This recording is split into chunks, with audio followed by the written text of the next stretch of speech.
The world for the 16-year-old girl was a study in quiet contrasts. At school, she was a shadow, a presence that was more often felt than seen. She learned to make herself small, to fold her shoulders and just so, to walk with a soft tread that didn't draw attention. Her clothes were clean, always meticulously mended by her mother's patient hands, but they were faded and worn, a clear map of a life lived on the edge of what was considered normal. While other girls chattered about new phones and weekend trips, she would sit quietly, her focus on a worn textbook, her lunch a simple sandwich wrapped in wax paper. A world away from the colorful store-bought lunches her peers unwrapped. She didn't feel sorry for herself. It was just the way things were, a fact as solid and unchanging as the ground beneath her feet. Her name was Ilara, and she had learned early on that the best way to navigate a world that felt too big for her was to become as small as possible. But when the final bell rang, the transformation began. The walk home was a bridge between two worlds. She would shed the invisible cloak of the schoolgirl, and with each step, a different energy would build inside her. Their small apartment wasn't just a home. It was a sanctuary. It smelled of her mother's cooking, a mix of spices and warmth that could soothe any worry. The furniture was old, the sofa sagged in the middle, but it was theirs. And in the corner of the living room, leaning against the wall like a quiet, loyal friend, was her cello. It wasn't a beautiful instrument. It had been found in a dusty corner of a second-hand shop, its wood scuffed and marked, a small, dark crack near the base of its neck. To an expert, it was probably worthless. To Ilara, it was everything. Her mother, Maria, would usually arrive home an hour or so later. The first sign of her was the sound of the key in the lock, then the weary sigh that seemed to carry the weight of the entire day. Maria was a cleaner. Her hands told a story that her soft voice never did.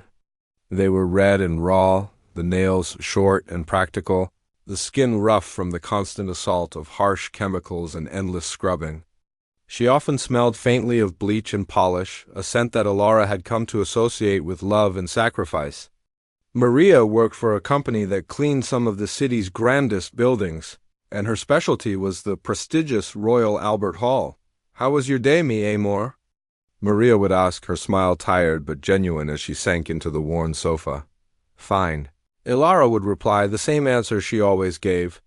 She didn't talk about the feeling of being invisible at school or the pang of jealousy she sometimes felt. Instead, she would watch her mother rub her aching back and would feel a fierce, protective love swell in her chest. Some nights when the schedule was right, Maria would look at Ilara with a special glint in her eye. "They are setting up for a new show tomorrow," she might say. "The main hall will be empty for hours. Do you want to come with me? Keep me company?" These were the nights Ilara lived for. She would carefully pack her cello, her heart beating a little faster with excitement. They would travel on the bus, the huge black instrument case resting between them, a silent promise of the magic to come. While Maria went to the supply closet to gather her cart and chemicals, Ilara would slip into the main auditorium. To her, it was the most magical place on earth. By day it was a bustling venue, but at night it was a giant, sleeping creature. The velvet seats were empty, stretching up into the darkness like a soft, red mountain. The golden curves of the ceiling seemed to glow in the dim emergency lighting, and the air was thick with the ghosts of 1,000 performances. She could almost hear the faint echoes of orchestras, the roar of a crowd, the soft notes of a lone singer. She would walk down the aisle, her footsteps the only sound, and sit right in the center of the front row. Unzipping the case, she would lift the cello onto her shoulder. It felt heavy and solid, a real, living thing in her arms. She had no teacher, no formal training. Her education came from library books, from watching old videos online, and from a deep, instinctual need to make music. She would close her eyes, think of her mother's tired hands, and let the bow touch the strings. The first notes were always hesitant, a question asked to the empty room. But then, as she got lost in the music, a confidence would bloom. The sound of her cello was not the pristine, perfect sound of a concert hall. It was raw and a little rough around the edges, just like her. It was filled with a longing that she couldn't put into words, a sadness for her mother's weary body, and a hope so fierce it felt like it could break her. She played for the empty seats, for the ghosts in the rafters, and most of all, for the woman who was scrubbing floors just a few hundred feet away, giving her daughter this one perfect secret moment. It was a silent symphony, a conversation between a girl and her dream, played out in one of the world's most famous halls, with only the cleaning lady's daughter as the musician and the whole empty world as her audience. The evenings had a rhythm to them, a quiet and steady beat that Alara had come to find comforting. It started with the sound of her mother's key in the lock, a small, metallic click that signaled the end of her long day and the beginning of their time together. Maria would always pause in the doorway for a moment, as if leaving the weight of her work outside before stepping into the warmth of their small home. She would shrug off her worn coat, her movements slow and heavy, and the familiar, faint scent of cleaning chemicals would be replaced by the smell of the simple soup Ilara would have simmering on the stove. They would eat at their small table, their knees almost touching under the tabletop. They didn't always talk much. Sometimes the quiet was enough, a shared understanding that passed between them over bowls of steaming broth and chunks of bread. Maria would ask about school, and Ilara would give her usual, simple answer, not wanting to burden her mother with worries she couldn't fix. After dinner, Maria would often fall asleep on the sofa, the television's soft glow illuminating the tired lines on her face, while Ilara would take out her cello and play her silent symphonies, her music a gentle lullaby for the woman who gave her everything. But one Tuesday the rhythm was broken. The click of the lock was the same, but the pause in the doorway was longer. When Maria stepped inside, she wasn't just tired. There was a strange energy about her, a mix of hesitation and something that looked almost like excitement. In her hand she held a brightly colored piece of paper, crumpled from being in her pocket. It looked out of place in their modest home, a splash of garish yellow and blue against the muted tones of their lives. She didn't hang up her coat. She just stood there looking at Ilara, her eyes shining with an intensity that made the girl a little nervous. "What is it, Mama?" Ilara asked, putting down her textbook. "Is everything okay?" Maria nodded, a small smile playing on her lips. She walked over to the table and carefully smoothed out the piece of paper. It was a flyer, the kind that are stuck on community notice boards, fluttering and forgotten. But this one looked different. In big, bold letters it announced, "Young Virtuoso's National Talent Search." Below the title, there was a picture of a young violinist mid-performance, her face full of passion and joy. Ilara's heart sank a little. She knew what this was. It was a dream, a beautiful, impossible dream that belonged to other people. "Where did you get this?" Ilara asked, her voice barely a whisper. She couldn't bring herself to touch the flyer. "I was cleaning the community center near the hall," Maria explained, her finger tracing the edge of the paper. "It was on the board. I saw it when I was taking my break." She looked up at her daughter, her eyes full of a hope so pure it was almost painful to see. "Look, Ilara, it says they are looking for young musicians. All kinds. And the finals. The finals are at the Royal Albert Hall." Ilara felt a familiar knot of cold dread tighten in her stomach. She shook her head, pushing the flyer slightly away with her fingertip. "Mama, no. This isn't for us." She stood up and started pacing the small length of the living room. "Do you know who enters these things? Children who have had teachers since they were 5. Children whose parents buy them instruments that cost more than our rent. Their parents drive them to lessons and pay for competitions. They have everything. But you have something they don't," Maria said softly, her voice cutting through Ilara's frantic thoughts. Ilara stopped pacing and laughed, a short, bitter sound. "What? A second-hand cello and a room that's too small to practice in properly?" Maria stood up and walked over to her daughter. She gently took Ilara's hands in her own. Her hands were rough and calloused, but her touch was impossibly gentle. "You have heart," she said, her voice firm but full of love. "I hear it when you play. Those other children, they play the notes. They play perfectly. But you tell a story. Your music comes from a place they know nothing about. It comes from this room, from these meals, from From me, she paused, her gaze dropping to their joined hands. Remember when you first got that cello? You practiced so hard your fingers bled. I saw that little dark stain on the wood right here, she said, gesturing vaguely towards the living room corner where the instrument stood. Those children with their expensive cellos have never had to bleed for their music. They have never had to love it so much that it hurts. Ilara looked at her mother, at the tired lines around her eyes and the fierce belief burning in them. She wanted to believe her, she really did. But the fear was a giant, cold thing inside her, a monster that whispered about failure and humiliation. What's the point, Mama? I would just be laughed off the stage. They would take one look at me and my cello and... She couldn't finish the sentence. The point is the prize, Maria said, tapping the flyer with a finger. It says here, a full scholarship. To the Royal Academy of Music, a full scholarship, Ilara. That means lessons. That means a real instrument. That means a future where you don't have to hide in an empty hall to play. She took a deep breath. I have spent my whole life cleaning up after other people's dreams. I clean the stages where they dance, the halls where they sing, the offices where they make their fortunes. I'm tired of it. I want to see you on one of those stages. Not just hiding in the dark. I want the world to hear what I hear every night. Ilara felt tears welling up in her eyes. Her mother's words were a key, unlocking a part of her heart she had kept bolted shut for so long. The scholarship?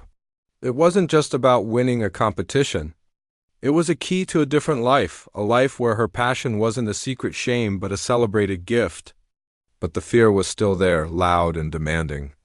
The thought of walking into a room full of polished, perfect people, of standing on a stage under bright lights, of being judged. It was terrifying. Later that night, long after her mother had gone to bed, Ilara sat alone at the kitchen table, the flyer spread out before her. The words young virtuosos seemed to mock her. She thought about her life, the quiet corridors at school, the carefully mended clothes, the feeling of always being on the outside looking in.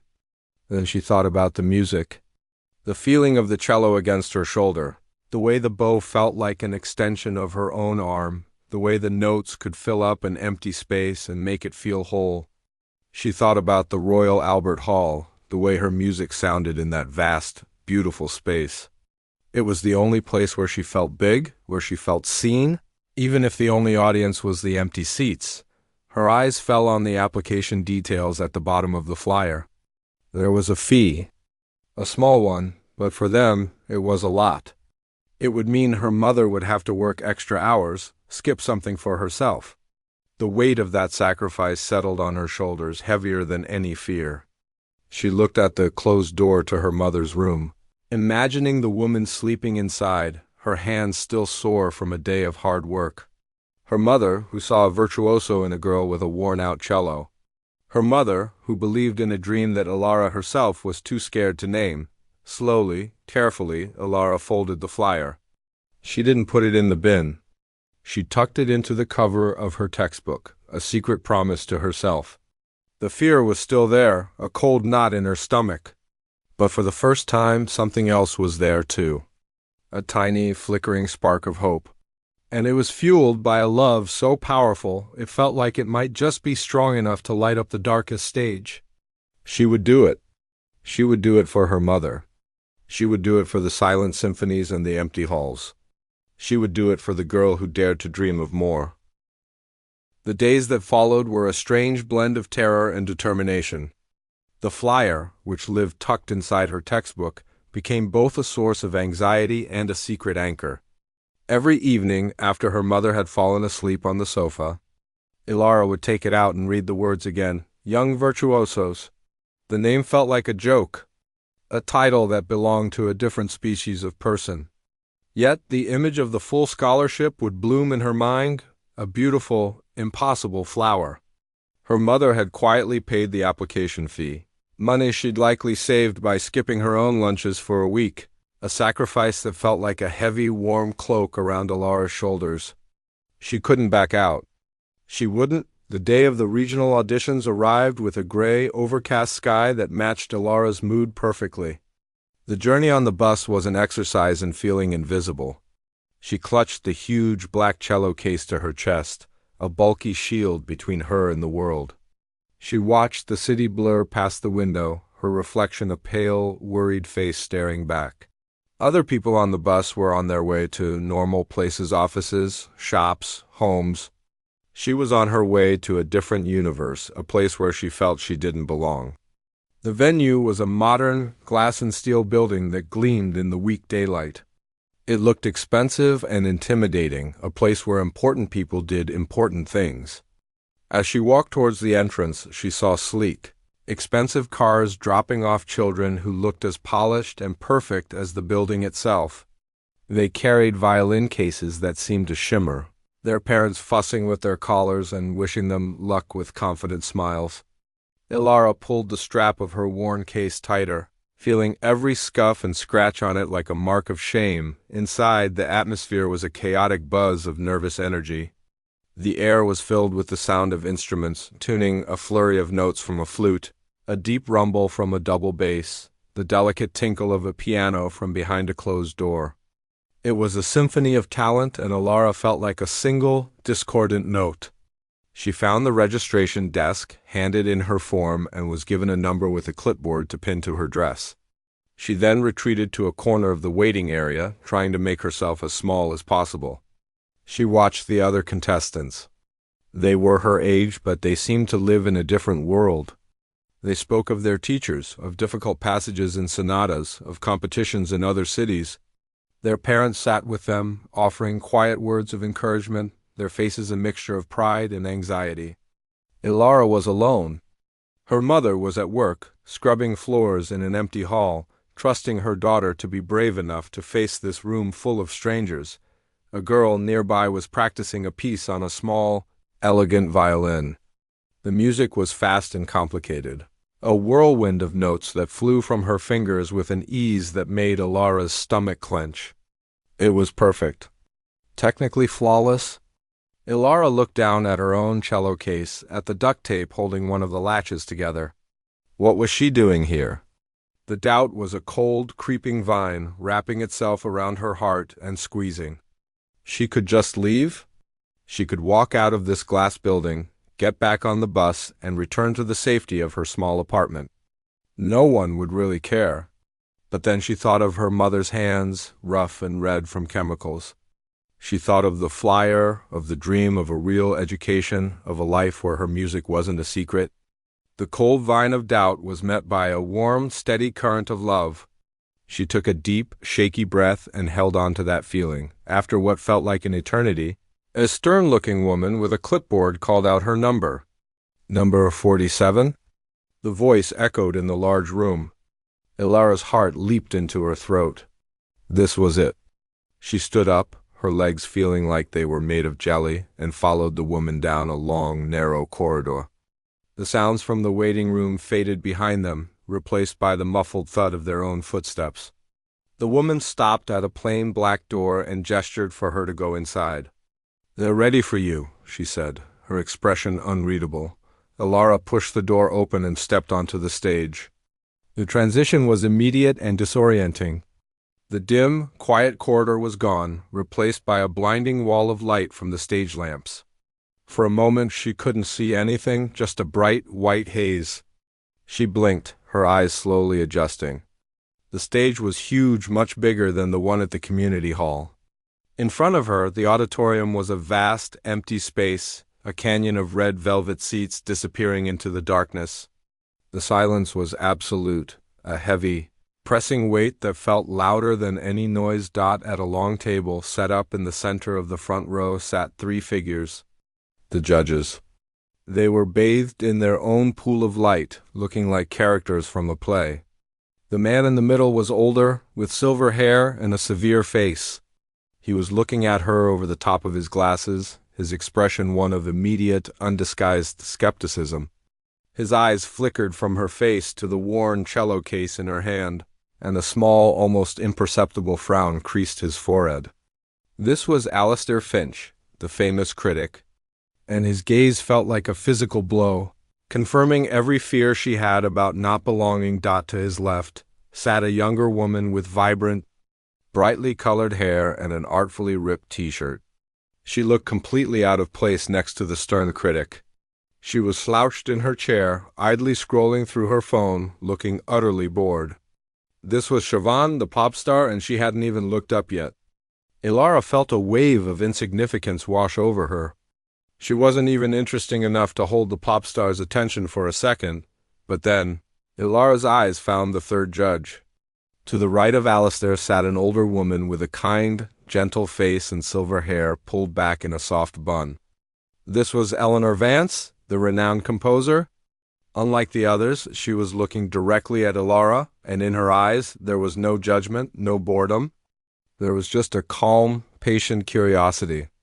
As Ilara stood there, frozen in the spotlight, Eleanor offered a small, encouraging smile. It was a tiny gesture, but to Ilara it felt like a lifeline. It was a single point of warmth in the cold, intimidating vastness of the room that the silence stretched, thick and uncomfortable. Finally, the man in the center, Alistair, cleared his throat. The sound was sharp and accusatory. "And what is your name?" he began, his tone dripping with a condescension that made Ilara's skin prickle. "And what piece will you be playing for us today?" The question hung in the air. All the words she had practiced, all the polite, formal answers she had rehearsed in her head, vanished. She thought about introducing herself, about stating the composer and the opus number. But looking at their faces, the critic's sneer, the pop star's indifference, the composer's gentle patience, she knew that words would fail her.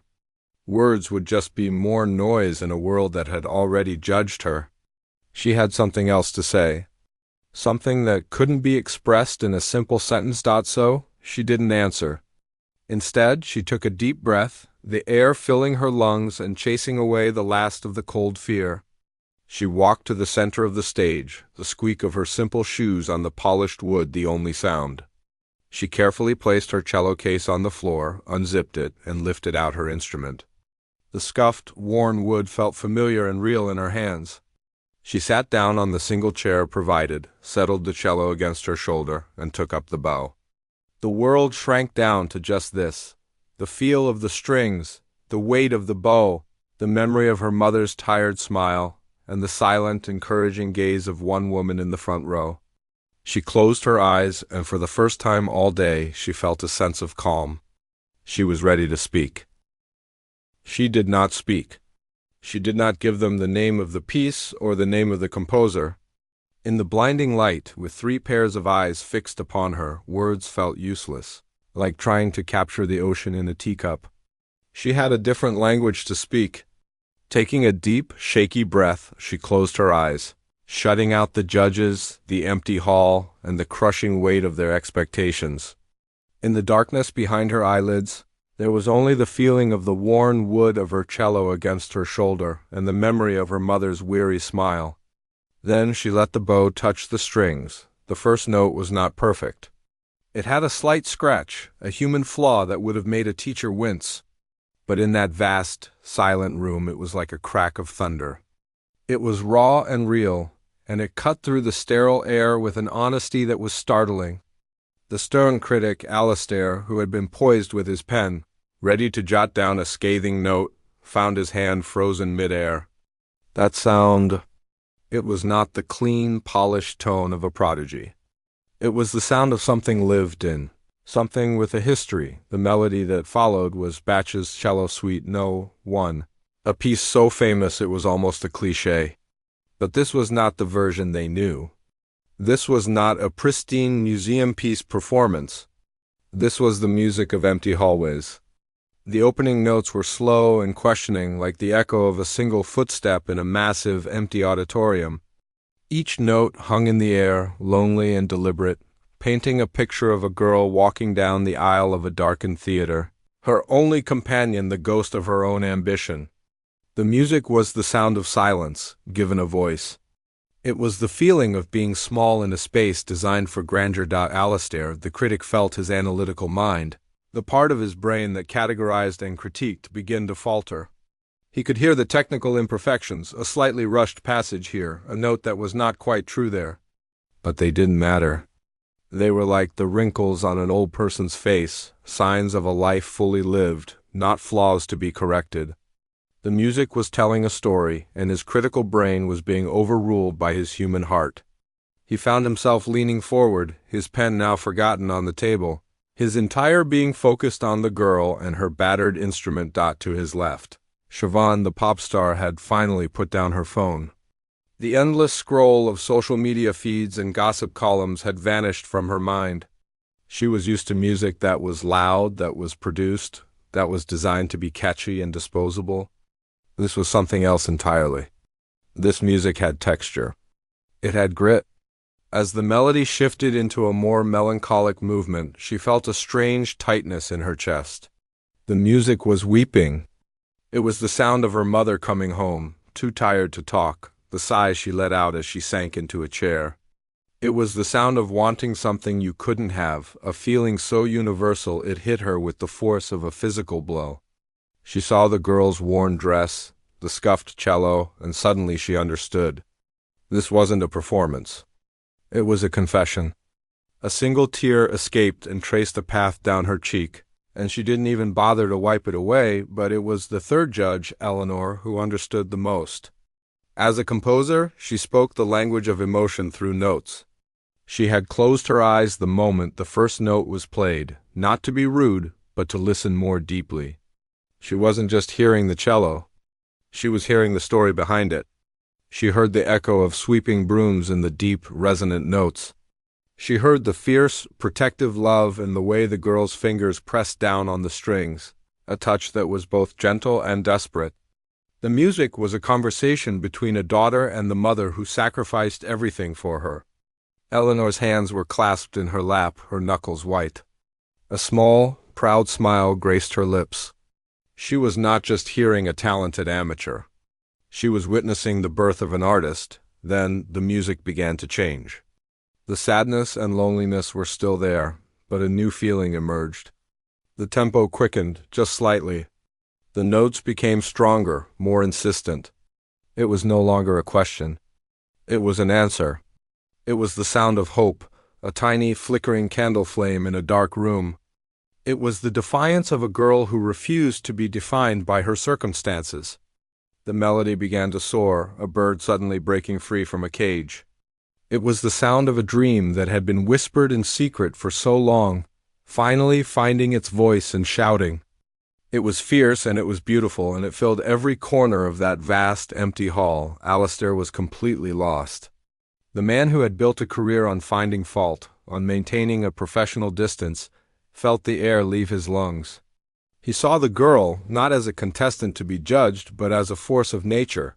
Her music was stripping away all his cynicism, all his pretense, leaving him bare and vulnerable. He saw his own privileged life, his own easy path, and felt a pang of something he hadn't felt in years: humility. The girl with the second-hand cello was teaching him more about music in 3 minutes than he had learned in 30 years. The final movement was a release.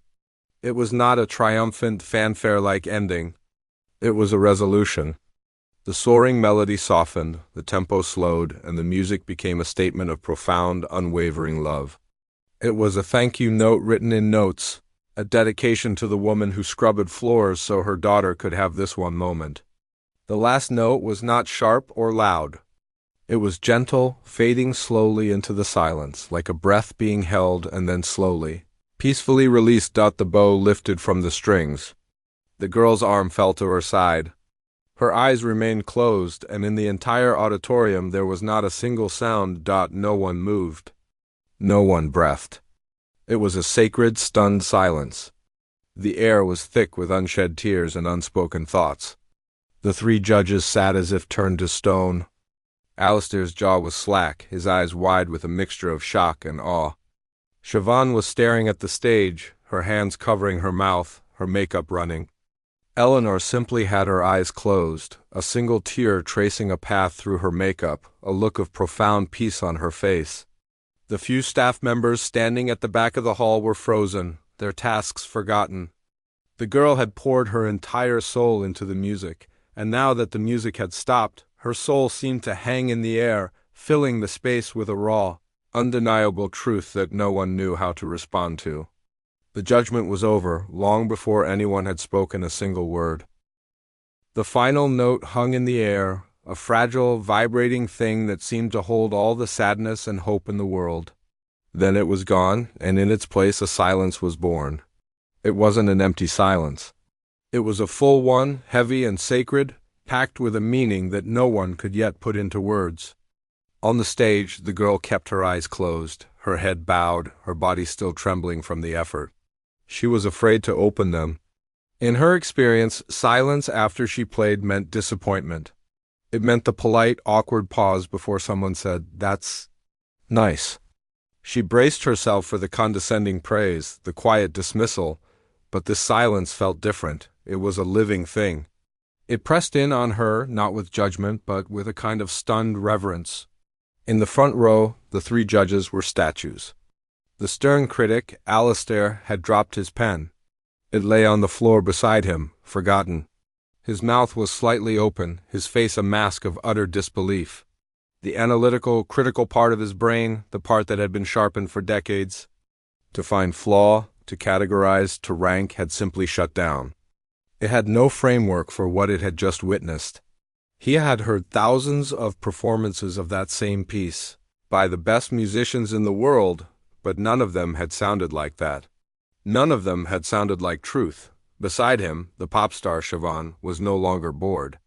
She was leaning forward, her elbows on the table, her hands covering her mouth as if to stop a sob from escaping. Her perfectly styled makeup was a mess, streaked with tears she hadn't even realized were falling. The music had bypassed her ears and gone straight to her heart, plucking at strings she didn't even know she had. It reminded her of being a little girl, sitting on the steps, waiting for her mother to come home from a second job. It was the sound of longing, of a love so big it hurt. And the composer, Eleanor, had her eyes closed, a single perfect tear rolling down her wrinkled cheek. She was a composer. She knew the architecture of music, the mathematics of emotion. But what she had just heard was not architecture. It was a force of nature.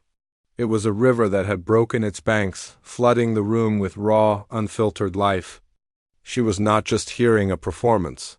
She was listening to a soul being laid bare. The silence stretched for 10 seconds, then 15. It was becoming unbearable. The girl on stage finally dared to open her eyes.